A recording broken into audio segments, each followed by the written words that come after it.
In the last video, we introduced this idea of this published query scope to try and hide the implementation detail about published concerts being represented by having a non-null published at date. But in our view concert listing test, we're still leaking that information a little bit. So to write this test, we need to know that in order for a concert to be considered published, it needs a published at date.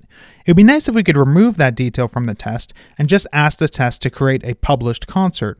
One approach that we can use to achieve this is to take advantage of Laravel's factory states feature in the model factories. So if we head over to our model factory, I'll show you what I'm talking about.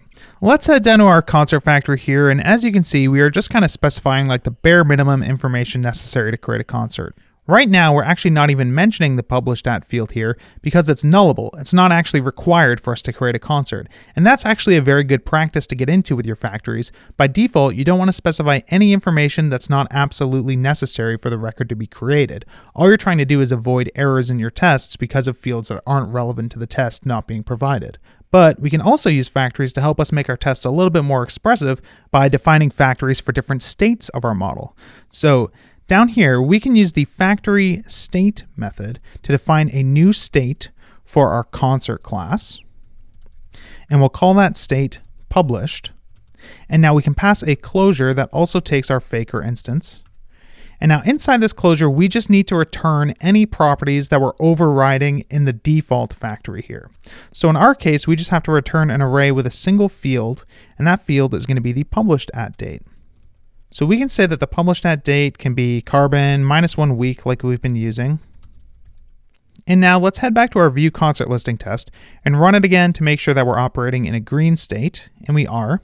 And now we can take advantage of the new state that we've defined to make this test a little bit more expressive. So rather than using concert create here, let's also use a factory. So we can say concert equals factory concert class. And now before we call create, we can add this states chained method. And in here, we can provide the state published. And now we can chain create off of this. And now if we delete just this line, we should be in a good position to get this passing. So let's delete this published at field and run this test again. And we can see that we're still green. Now, if we were to go back to our model factory and change this published at to be null, for example, we should see that this test fails. And it fails because there was no query results because now there are no published concerts. So let's go back and undo that change. And now our test is a little bit more readable because we're creating a concert that's published with this data. And we're not leaking kind of the details about what it necessarily means for a concert to be published, which is kind of nice. Now, if we wanted to apply that same change down here, we could add a new state for a concert being unpublished. So if we go back to our model factory, let's create a new state. We'll call this one unpublished, and we'll set the published at to null. Now this isn't strictly necessary because you can see in the default factory we're not providing a published at timestamp at all, so it will be null by default, but being explicit about it makes it a little bit easier for anyone coming to read the code after us to understand exactly what's going on. So if we head back over to our view concert listing test, instead of explicitly setting published at to be null here, we can just use the unpublished state and just create a model without worrying about specifying any other details.